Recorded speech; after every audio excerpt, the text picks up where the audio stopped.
This is Mac OS Ken. Shakeup on Apple's AI front, governmental issues in India and the UK, and why Apple TV keeps doing the sports thing. It is Tuesday, the 2nd of December, 2025. I'm Ken Ray, and this is news from Mac OS Ken, brought to you by yours truly and sponsored by OpenCase, MagSafe for iPhone perfected. Build your own holiday bundle and save at theopencase.com. This show is also supported by people like you, patrons through Patreon.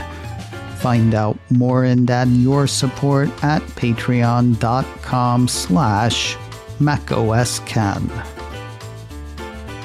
Shakeup in Apple Intelligence Town. The Cupertino company issued a press release Monday that announced that Giannandrea, Apple's senior VP for machine learning and AI strategy, is retiring. Is retiring? Has retired? While the header for the release says to retire from Apple, sounds like he's already not what he was last week. The company says Giannandrea is stepping down from his position and will serve as an advisor to the company before retiring in the spring of 2026. Is stepping down? Has stepped down? They sound practically interchangeable at this point. As for Apple's next AI lead, the release says Apple also announced that renowned AI researcher Amar Subramanya has joined Apple as VP of AI, reporting to Craig Federighi. Subramanya will be leading critical areas, including Apple Foundation models, machine learning research, and AI safety and evaluation. Singing the new guy's praises, Apple says Subramanya brings a wealth of experience to Apple, having most recently served as corporate VP of AI at Microsoft and previously spent 16 years at Google, where he was head of engineering for Google's Gemini Assistant, prior to his departure. No offense to Mr. Softy, but they really couldn't have left Subramanya's time in Redmond out of the announcement. As Daring Fireball's John Gruber pointed out, the incoming Apple exec spent 16 years at Google. He left there to go to Microsoft 5 months ago. Gruber figures either Subramanya didn't like working at Microsoft, or Apple made him an offer he couldn't refuse, or perhaps both.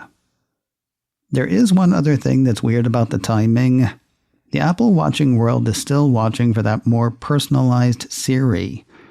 Announced as part of the Apple Intelligence Suite back in 2024, Zach Hall at 9to5Mac points out that that has been pushed to 2026, likely spring of 2026. That is when Apple says Giannandrea is officially out the door. Apple and India may be about to butt heads. Or not. Engadget says Apple's next big market has reportedly told smartphone makers to put a state-owned cybersecurity app on phones they intend to sell in that country. The government also wants hardware makers to push the app to phones already out there through a software update. Called Sankar Sati, Engadget says the app is primarily aimed at fraud prevention, with tools that allow users to report and lock lost or stolen devices. You kind of got to wonder, though, how much work the word primarily is doing in that sentence. Pluses for the application. It's reportedly helped block 3.7 million stolen or lost phones in India. Additionally, 30 million reportedly fraudulent connections have been terminated using the application, according to the piece. Negatives for the app. The report indicates that once installed, it cannot be deleted. Also, at least in iPhone's case, it's kind of redundant.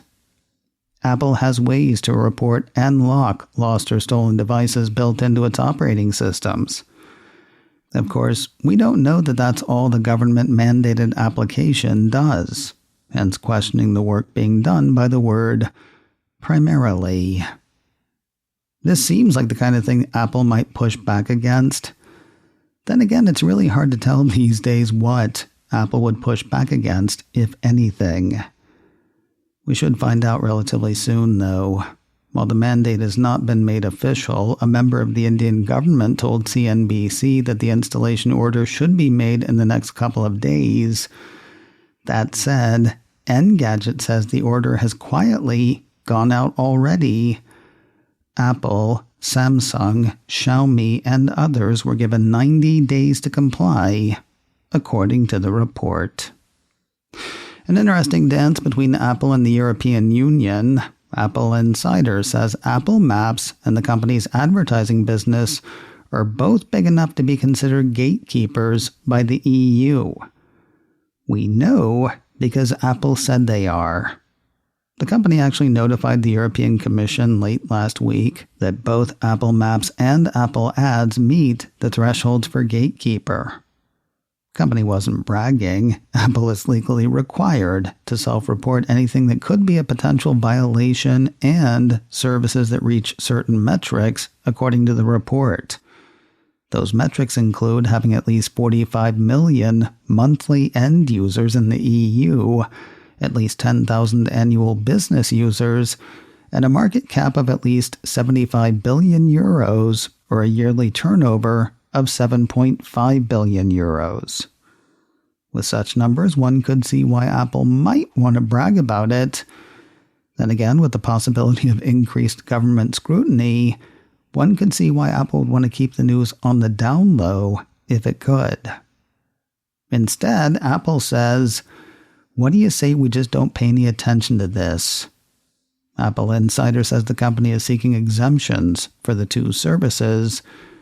The European Union should come back with an answer on that request in the next month and a half.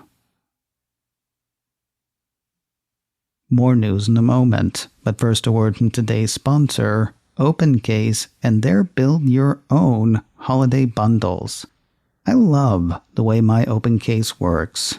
The opening on the back allows for various MagSafe accessories like a pop holder, chargers, or my favorite, the MagSafe wallet. OpenCase made me rethink what an iPhone case could be. Now, as much as I love the thing itself, I also love the story behind it. John Rokos watched the MagSafe for iPhone intro back in 2020 and thought it was a great idea that could be a bit better. It might sound simple, cutting a hole in the back of a case to make sure accessories don't slip around or get shorn off. But Apple didn't think of it. Neither did any other case maker. In fact, OpenCase is patented in the US and Canada. That is how original and useful this idea is. 5 years later, John and his wife Yana are small business owners. OpenCase is what they do. To rave reviews from former TechCrunch editor Matthew Panzarino, Relay FM's Mike Hurley, and Daring Fireball's John Gruber. Find out why for yourself and share it for less this holiday season. Build your own holiday bundles and save at theopencase.com. Buy 2 items, get 10% off. Buy 3 items, get 15% off. Or buy 4 items or more and get 20% off. Cases and accessories in any number and any combination. Sale items can be included in the bundle, giving you savings on top of savings, but only till the middle of the month. Bundles close on the 15th of December. Make your iPhone or someone else's new this holiday season with OpenCase. Build your holiday bundle and save at theopencase.com. It is MagSafe for iPhone perfected at theopencase.com. Why does Apple TV keep leaning into sports? Well, it seems to draw viewers. 9 to 5 Mac highlights numbers from streaming service tracker Antenna. According to those, 6 of the top 10 draws for Apple TV signups between April and September of this year were Major League Baseball games. 6 out of 10, including the top 3. That is not news from Apple, of course. 9 to 5 Mac says Apple doesn't reveal official subscriber numbers or share which TV shows or movies drive the most subscriptions.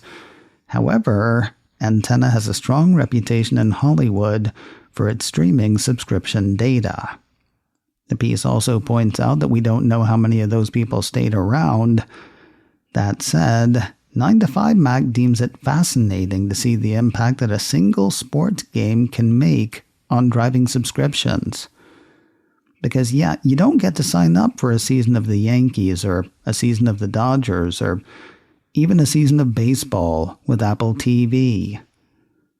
That said, viewers will get full seasons of Major League Soccer and the full F1 roster next year. You know, this whole Apple Sports thing might make sense. It's kid gloves time for a few more of your Apple products. 9to5Mac says the Cupertino company has tossed 5 devices onto its obsolete list. Obsolete products are products that have been off the market for 7 years or more in Apple parlance.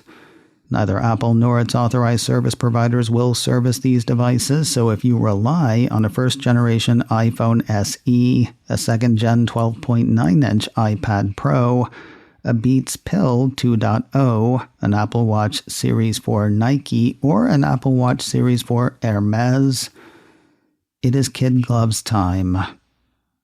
Worth noting, you can keep beating the crap out of your Apple Watch Series 4 if you wanna. That model was apparently on sale for longer than the Nike and Hermes editions.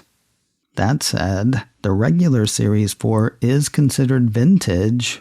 Apple and its providers will service those, provided there are parts to do so.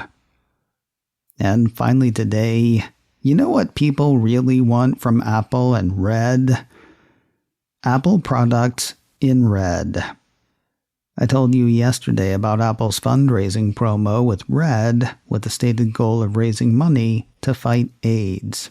Use Apple Pay to pay for stuff at an Apple Store, Apple's online store, or through the Apple Store app for the rest of this week, and Apple will donate $5 to the Global Fund, with donations capped at $3 million. That's cool, but Apple and Red also used to do Product Red products. Those were iPhones, iPods, cases, and other stuff in the charitable organization's trademark color. They looked striking, and a portion of the proceeds went to the fight against AIDS. So yesterday, World AIDS Day, when Apple's Senior VP of Worldwide Marketing Greg Joswick hit the HellSite to promote this year's fundraising, he heard it from at least a few people. Cult of Mac had Joswick saying, "For 19 years, we've partnered with Red to help fight AIDS and fund health programs that save lives. Our work continues this year on World AIDS Day. Apple will donate $5 to the Global Fund for every purchase at Apple made with Apple Pay from now until the 7th of December, up to $3 million. In response, people said things like, "What would be amazing is to have, a special iPhone 17 Pro and a beautiful red for the occasion." Another asked, "What happened to all the Product Red devices?" And finally, there was the person who said, "We need the OG red-colored iPhones back. Those looked so good, and it was also supporting a good cause." I guess it's true what they sing. No good deed goes unpunished. macOS Ken, brought to you by me and sponsored by OpenCase.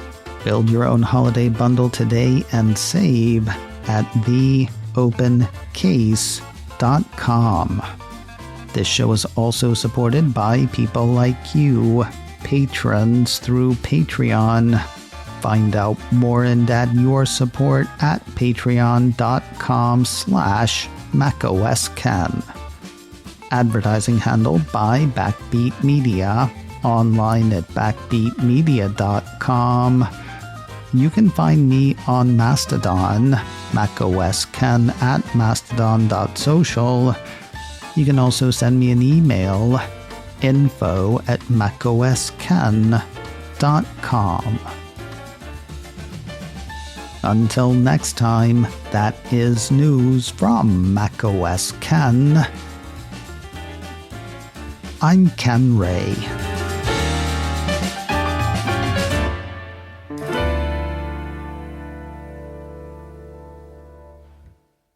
It's still sunny.